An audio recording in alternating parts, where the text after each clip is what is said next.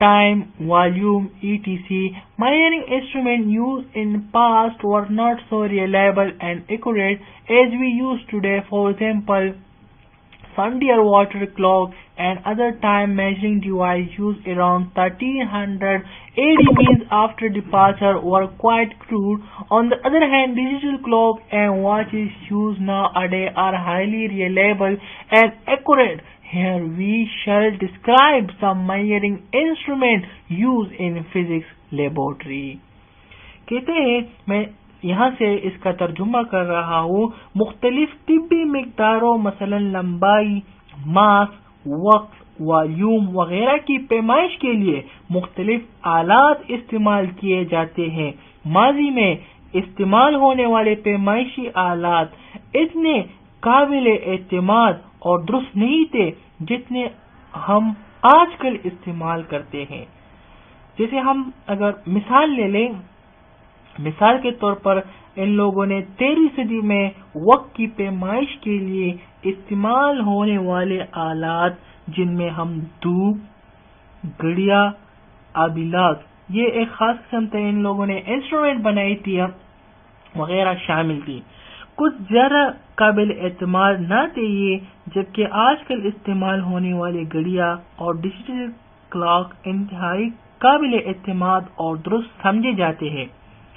تو اب ان میں سے کچھ ان لوگوں نے استعمال کی ہے. We shall describe some measuring instrument use in physical laboratory. اب ہم کہتے ہیں کہ آئیے فزکس لیبارٹری میں پیمائش کے لیے استعمال ہونے والے چند آلات کا مطالعہ کریں. تو اس میں نمبر 1 پر آتا ہے meter rule. The meter rule یا meter rod. A meter rule is the length measuring instrument as shown in figure. It is commonly used in laboratories to measure length of an object or distance between 2 points. It is 1 meter long, which is equal to 100 centimeter. Each centimeter is divided into 10 small divisions called milliliters. Thus, 1 millimeter is the smallest reading that can be taken using a meter rule and is called its least count. While measuring length or distance, eye must be kept vertically above the reading point as shown in figure. The reading becomes doubtful if the eye is positioned either left or right to the reading point. کہتے ہیں کہ آپ لوگوں نے شکل figure 1.3 میں دیکھا کہ میٹر راڈ لمبائی کی پیمائش کا ایک آلہ ہے. یہ میٹر راڈ ہے. یہ عام طور پر لیبارٹری میں کسی چیز کی لمبائی یا چوڑائی یا کسی پوائنٹ کے درمیان فاصلے کی پیمائش کے لیے استعمال ہوتا ہے. یہ ایک میٹر یعنی 100 سینٹی میٹر لمبا ہوتا ہے. اس پر ہر سینٹی میٹر 10 چھوٹے حصوں میں تقسیم کیا گیا ہے جسے ملی میٹر کہتے ہیں. mm for means ملی میٹر. یہ ہے the smallest reading. اب کیا کہتے ہیں میٹر راڈ پر کم از کم ریڈنگ 1 ملی میٹر ہے. یہ میٹر راڈ کا لیسٹ کاؤنٹ کہلاتا ہے. لمبائی یا فاصلہ ناپنے وقت آنکھ ہمیشہ پیمائش کے مقام سے عموداً اوپر ہوتا ہے جیسا کہ آپ لوگوں کو فگر 1.4b میں دکھایا گیا ہے. تو یہ آپ لوگ دیکھ سکتے ہیں. یہ ان لوگوں نے آئی پوائنٹ لکھا ہے کہ آپ کا جو رولر ہے میٹر رول تو وہ آپ سے نیچے اور آپ ان کے بالکل اوپر آنکھ سے دیکھیں گے. اب اس کے بعد یہ ویڈیو تھوڑی بڑی ہونے والی ہے لیکن چونکہ سب ہم اس میں اکٹھا چیپٹر نمبر 1 پڑھ رہے ہیں تو ویڈیو لانگ ہو سکتی ہے. اب اس کے بعد آتا ہے دا میجرنگ ٹیپ. آپ لوگوں نے تو اکثر گلکار وغیرہ کے پاس یہ میجرنگ ٹیپ دیکھا ہوگا. Measuring tape are used to measure length in meter and centimeter. Figure 1.5 show a measuring tape used by blacksmith and carpenter. A measuring tape consists of a thin long strip of cotton, metal and plastic, generally 10 mm, 20 mm, 50 mm and 100 mm long. Measuring tape are marked in centimeter as well as in inches. کہتے ہیں کہ measuring tape جو ہے یہ کس لیے use ہوتا ہے؟ دراصل یہ کسی لینتھ کی پیمائش کے لیے یوز ہوتا ہے. آپ لوگوں نے اکثر کارپینٹر کے پاس یہ چیز دیکھا ہوگا. میجرنگ ٹیپ جو ہے وہ کنسسٹ ہوتا ہے 10 mm پر یہ لانگ اسٹرپ کاٹن میٹلز پر یہ کنسسٹ ہوتا ہے. اس کے علاوہ یہ 10 mm 20 mm 50 mm and 100 mm long بھی ہو سکتی ہے. اب نیچے آتے ہیں. چونکہ یہ اسکرو گیج اور ورنیئر گیج پر اس میں بہت ہی پریکٹیکلی چیزیں ہیں تو لہٰذا اس کو ہم چھوڑتے ہیں اور اس کے لیے ایک الگ ٹاپک پر مختص کریں گے. اس کے بعد ہم نیچے آتے ہیں اور یہاں پر ایک نیو ٹاپک ہے ماس میئرنگ انسٹرومنٹ. تو اب ہم یہ پڑھتے ہیں posts were used to measure grain in various parts of the world in the ancient time. However, balances were also in use to Greek and Romans. Beam balance such as shown in figure 1.13 are still is used. Sorry, 1 point کے بعد آپ لوگوں نے کبھی بھی اکٹھا یہ نہیں پڑھنا ہے. یہ 1.13 آپ لوگوں نے پڑھنا ہے. تمام اسٹوڈنٹ سے میں یہ پوچھوں گا کہ 1.13 ہم کیوں یعنی پوائنٹ کے بعد ہم 13 اکٹھا پڑھ سکتے یعنی تو آپ لوگوں نے جواب دینا ہوگا. At many places in a beam balancer, the known mass is placed in one pan. It is balanced by putting known masses in the other pan. Today, people use many types of mechanical and electronic balances. You might have seen electronic balance in sweet and grocery shops. These are more precise than beam balance and are easy to handle. کہتے ہیں کہ پرانے زمانوں میں اناج کی پیمائش کے لیے کچھ برتن استعمال کیے جاتے ہیں. تاہم رومی اور یونانی ناپ تول کے لیے ترازو بھی استعمال کرتے ہیں. بیم بیلنس جیسا کہ آپ لوگوں کو فگر 1.13 میں دکھایا گیا ہے آج بھی دنیا کے مختلف علاقوں میں پاکستان میں بھی ہم اکثر دیکھتے ہیں کہ گاڑیوں وغیرہ میں جو صبح کے ٹائم جو سبزیاں بیچتے ہیں تو ان کے پاس بھی یہ بیم بیلنس ہوتا ہے. اس کے ایک پلڑے میں مناسب نامعلوم ماس کی شے رکھی جاتی ہے اور دوسرے پلڑے میں مناسب معلوم ماسز ڈال کر بیلنس متوازن کیا جاتا ہے. آج کل مختلف اقسام کے میکینیکل اور الیکٹرانک بیلنس استعمال کیے جاتے ہیں. آپ لوگوں نے اکثر پساری کے دکان میں یہ چیز دیکھا ہوگا کہ ہم کس طرح آپ لوگوں کی پیمائش کے لیے یوز کرتے ہیں. تو ایک بیم بیلنس جو ہے یہ پرانے زمانے میں یہ استعمال ہوا کرتے تھے جس میں ایک یہاں پر ماس رکھا جاتا تھا جو کہ اگر 1 kg ہو تو اس پر لکھا ہوگا 1 kg 2 kg 3 kg اور یہاں پر انون ماس جس کے ساتھ پھر یہ بیلنس کرتے ہیں تو اس کو رکھا ہوتا ہے. تو اس چیز کو اس ترازو کو ہم کیا کہتے ہیں بیم بیلنس. اس کے بعد دوسرے پر آتے ہیں فزیکل بیلنسز. کیا فزیکل بیلنسز. اب فزیکل بیلنسز کیا ہے؟ A physical balance is used in the laboratory to measure the mass of various objects by comparison. It consists of beam resting at the center on a fulcrum. As shown in figure 1.14, the beam carrier scale pans over the hook on either side. A known mass is placed on the left pan. Find some suitable standard masses that cause the pointer to remain at 0 on raising the beam. As shown in figure, the beam carrier scales pans over the books on either side. Unknown mass is placed on the left pan. Find some suitable standard mass that cause the pointer of remain at 0 on raising the beam. اب شروع سے میں اس کی ترجمہ کرتا ہوں physical balance سے. ٹھیک ہے. یہ کہتے ہیں کہ لیبارٹری میں فزیکل بیلنس کی مدد سے مختلف اقسام کا ماس معلوم کیا جاتا ہے. یہ ایک بیم اور اس کے درمیان میں لگے فلکرم پر کنسسٹ یعنی مشتمل ہوتا ہے جس کے دونوں سروں پر لگے ہک کی مدد سے یہ ہک کہتا ہے ایک ہک کی مدد سے ایک پرنا لٹکا دیا جاتا ہے جیسے کہ آپ لوگوں کو شکل 1.14 میں دکھایا گیا ہے. اب کیا کہتے ہیں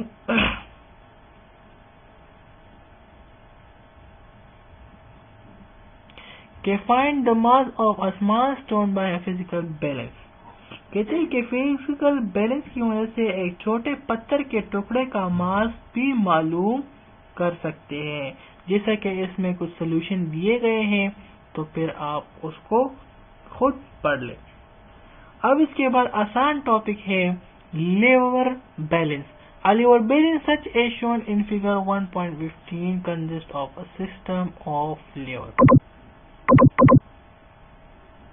اچھا کہتے ہیں کہ جو لیور بیلنس ہے جس طرح آپ لوگوں کو شکل 1.15 میں دکھایا گیا ہے یہ بیلنس لیور ہے. یہ دیکھیں آپ. When lever is lifted placing the object in one pan and standard mass on the other pan, the pointer of the lever system move the pointer is brought to zero by varying standard mass.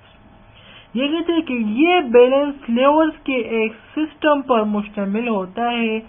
Liver کے system سے منسلک سوئی liver کو بلند کرنے پر حرکت کرتی ہے.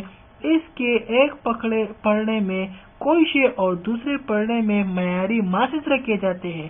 جب سوئی صفر پر آ کر ٹھہر جاتی ہے تو شے کا ماس دوسرے پڑھنے میں موجود ماسز کے مجموعے کے برابر ہوتا ہے.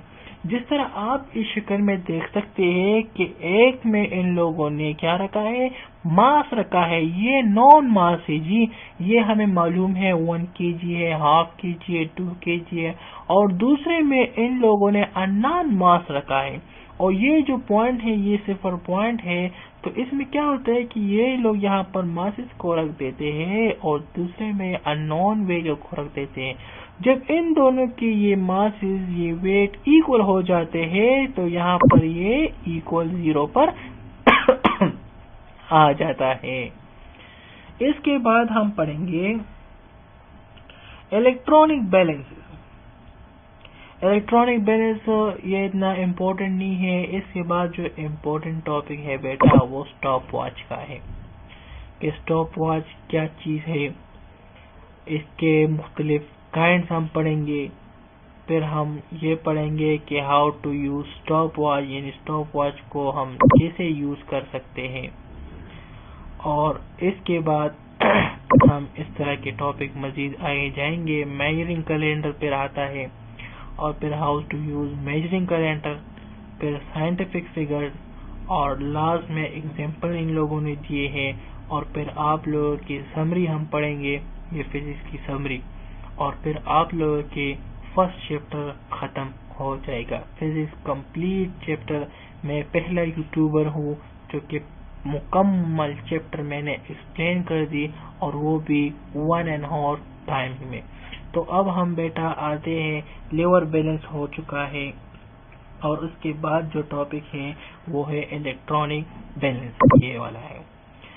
تو electronic balance such as shown in figure 1.16 come in various ranges, milligrams range, grams ranges and kilograms ranges. Before measuring the mass next body it is switched on and in reading is set to 0. Next place the object to be weighted. The reading on the balance give you the mass of the body placed over it. کہتے ہیں کہ electronic balance کیا ہے, جس طرح آپ لوگوں کو فگر 1.16 میں دکھایا گیا ہے. یہ الیکٹرانک بیلنس. یہ بیلنس مختلف رینج میں آتے ہیں, ملی گرام رینج میں, گرام رینج میں, کلو گرام رینج میں.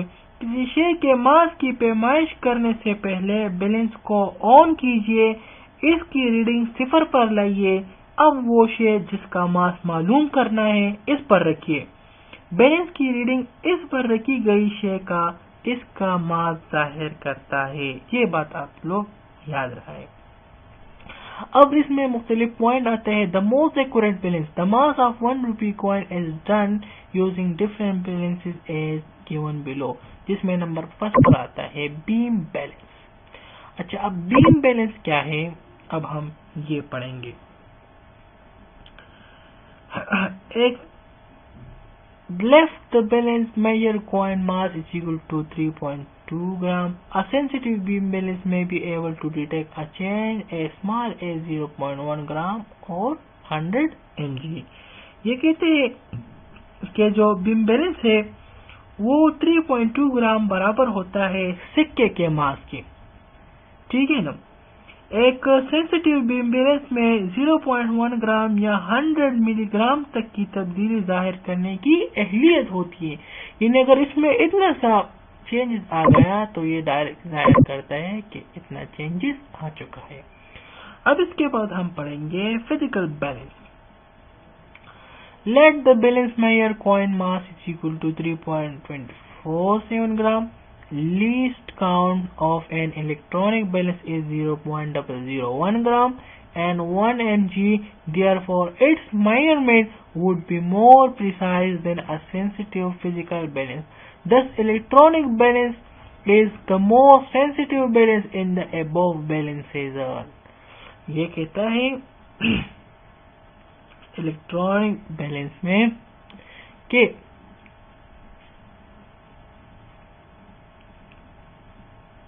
اب پہلے آپ فزیکل بیلنس، چونکہ میں غلط ہو چکا ہوں یہاں پر، تو پہلے آپ فزیکل بیلنس ذرا غور سے دیکھیں.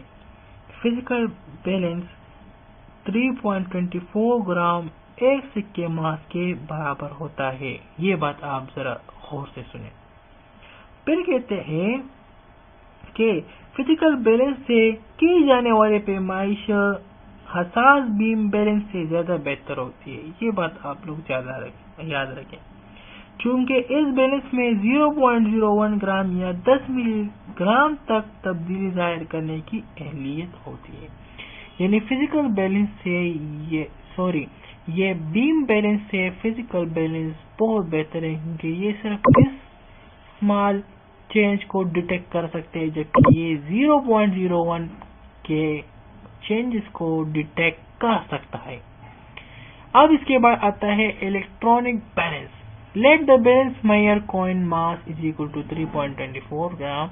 Least count of electronic balance is 0.001 or 1 mg. Therefore, its measurement would be more precise than a sensitive physical balance. Thus, electronic balance is the most sensitive balance in the above balances. کہتے ہیں کہ electronic balance 3.247 سکے ماس کے برابر ہوتا ہے، coin of mass, اور electronic balance کسی حساس فزیکل بیلنس سے بھی زیادہ درست پیمائش کر سکتا ہے. یعنی یہ فزیکل بیلنس سے بہت بدرجہ بہتر ہے. کیسا بہتر ہے؟ اب یہ چونکہ یہ بیلنس 0.001 پہلا والا بیم بیلنس 0.1 تک یہ اس کی چینجز کو ڈیٹیکٹ کر سکتا تھا. پھر اس کے بعد جو فزیکل بیلنس ہے وہ 0.01 تک کی چینجز کو ڈیٹیکٹ کر سکتا ہے. لیکن یاد رکھے کہ جو بیلنس یہ ڈیٹیکٹ کر سکتا ہے تو اس کی حساسیت جو ہے وہ اور بھی پریسائز ہے، یعنی یہ 0.001 تک یہ چینجز کو ڈیٹیکٹ کر سکتا ہے. اب اس کے بعد آتے ہیں بیٹا اسٹاپ واچ کی طرف. A stopwatch is used to measure the time interval of an event. کہتے ہیں کہ اسٹاپ واچ جو ہے یہ ٹائم انٹرول کو نوٹ کرنے کے لیے یا کسی ایونٹ کی پیمائش کے لیے میئر کے لیے یوز کی جاتی ہے. There are two types of stopwatch. کہتے ہیں کہ دو قسم کے اسٹاپ واچ کے ٹائپس ہے، اقسام ہے. فرسٹ کو mechanical and digital stop watch کہتے ہیں. جو کہ پہلا والا ہے اس کو ہم میکینیکل، جبکہ دوسرے والے کو ہم ڈیجیٹل کہتے ہیں، جیسا کہ آپ لوگوں کو فگر میں دیا گیا ہے. A mechanical stopwatch can measure a time interval up to a minimum 0.1 second. Digital stopwatch commonly used in laboratories can measure a time interval as small as 1/100 second means to 0.01 second. کہتے ہیں کہ جو mechanical stop watch ہے تو یہ stop watch کی مدد سے کم از کم 0.1 سیکنڈ تک کے وقفے کی پیمائش کی جا سکتی ہے، لیکن جو ہم لیبارٹریز میں یوز کرتے ہیں تو وہ اس سے بھی بہتر ہے، کیونکہ وہ 0.01 کے وقفے کی پیمائش کر سکتا ہے. اب اس کے بعد آتے ہیں how to use a stop watch, یعنی اسٹاپ واچ کیسے استعمال کی جاتی ہے. A mechanical stopwatch has a knob that is used to wind the spring that power the watch. It can also be used as a start, stop and rest button. The watch start. The watch start when knob is pressed once. When the past second time, it stops the watch while the third press brings the needle back to zero position. A digital stopwatch start to indicate the time. Less as start stop button is pressed. As soon as start stop button is pressed again, it stop as indicate the time interval recorded by it between start and stop of an event. A reset button restore its initial zero settings. کہتے ہیں کہ mechanical stop watch کو چابی دینے کے لیے ایک ناب موجود ہوتی ہے. یہ پھر اس کے بعد کہتے ہیں کہ اس کے علاوہ اسے چلانے اور روکنے اور دوبارہ سیٹ کرنے کے لیے بٹن لگا ہوتا ہے. چلانے کے لیے بٹن ایک بار دبایا جاتا ہے، دوسری بار دبانے پر یہ رک جاتی ہے، جبکہ تیسری بار دبانے پر اس کی سوئی واپس صفر پر آ جاتی ہے. جیسے یہاں ہے the digital stop watch start to. جیسے ہی اسٹارٹ اسٹاپ بٹن دبایا جاتا ہے، ڈیجیٹل اسٹاپ واچ گزرنے والی وقت کو ظاہر کرنے کے لیے چل پڑتی ہے. جو ہی اسٹارٹ یا اسٹارٹ بٹن دوبارہ دبایا جاتا ہے تو یہ رک جاتی ہے اور وقت کے اسٹارٹ اور اسٹاپ کے درمیانی وقفے کو ظاہر کرتی ہے، جبکہ ریسیٹ بٹن اس کو واپس اپنے حالت پر یعنی ریسیٹ بٹن سے اسے صفر والی پہلی جگہ پر لایا جاتا ہے. تو آپ لوگوں نے یہ اسٹاپ واچ اس کو باقاعدہ آپ کے لیبورٹریز میں اس کو باقاعدہ آپ کو دوڑ لگائے جائیں گے اور ایک بندے کے ساتھ اسٹاپ واچ ہوگا جو کہ وہ ٹائم کو نوٹ کر رہا ہوگا. اب اس کے بعد جو ٹاپک آتا ہے وہ ہے میئرنگ cylinder. A measuring cylinder is a glass or transparent plastic cylinder. It has a scale along its length that indicate the volume in milliliter as shown in figure 1.19. Measuring cylinders have different capacities from 100 milliliter to 500 milliliter. They are used to measure the volume of a liquid or powder substance. It is also used to find the volume of an irregular shaped solid insoluble in a liquid by displacement method. The solid is lowered into a measuring cylinder containing water/liquid. The level of water/liquid rises. The increase in the volume of water/liquid is the volume of the given solid object. کہتے ہیں کہ measuring cylinder جو ہے یہ شیشے یا plastic کا بنا ہوتا ہے جس کی لمبائی جو ہے لینتھ جو ہے اس پر ملی لیٹر میں درجے لگے ہوتے ہیں. پیمائشی سلنڈر 100 ملی لیٹر سے 500 ملی لیٹر تک کی گنجائش کے ہوتے ہیں. یہ مائع یا پاؤڈر اشیاء کے والیوم کی پیمائش کے لیے استعمال ہوتے ہیں. یہ مائع میں ناحل پذیر اشیاء کے والیوم کی پیمائش کے لیے بھی استعمال ہوتے ہیں. اس مقصد کے لیے ٹوشے پیمائشی سلنڈر میں موجود پانی یا مائع میں ڈال دی جاتی ہے. سلنڈر میں پانی یا مائع کی سطح بلند ہو جاتی ہے. مائع میں ڈالی گئی ٹوشے کا والیوم سلنڈر میں ہونے والے اضافے کے ایکول ہوتا ہے، مساوی ہوتا ہے. تو آپ لوگوں نے پیمائشی سلنڈر یہ بھی آپ لیبورٹریز میں پھر ہم ایکسپیریمنٹ کریں گے اور ان کو دیکھیں گے کہ how to use a measuring cylinder. First of all اب ہم اس کی تھوڑی سی ریڈنگ کرتے ہیں، آپ لوگوں کو سمجھاتے ہیں کہ how to use a measuring cylinder, کہ میئرنگ سلنڈر کو ہم کس طرح یوز کر سکتے ہیں. While using a measuring cylinder, it must be kept vertically on a plane surface. Take a measuring cylinder, place it vertically on the table, pour some water into it. Note that the surface of water is curved as shown in figure 1.19. The meniscus of the most liquids curved downward while the meniscus of mercury curves upward. The correct method to note the level of liquid in the cylinder is to keep the eye at the same level as the meniscus of the liquid as shown in figure 1.19b. It is incorrect to note the liquid level keeping the eye above the level of liquid as shown in figure 19a. When the eye is above the liquid level, the meniscus appear higher on the scale. Similar, when the eye is below the liquid level, the meniscus appear lower than actual height of the liquid.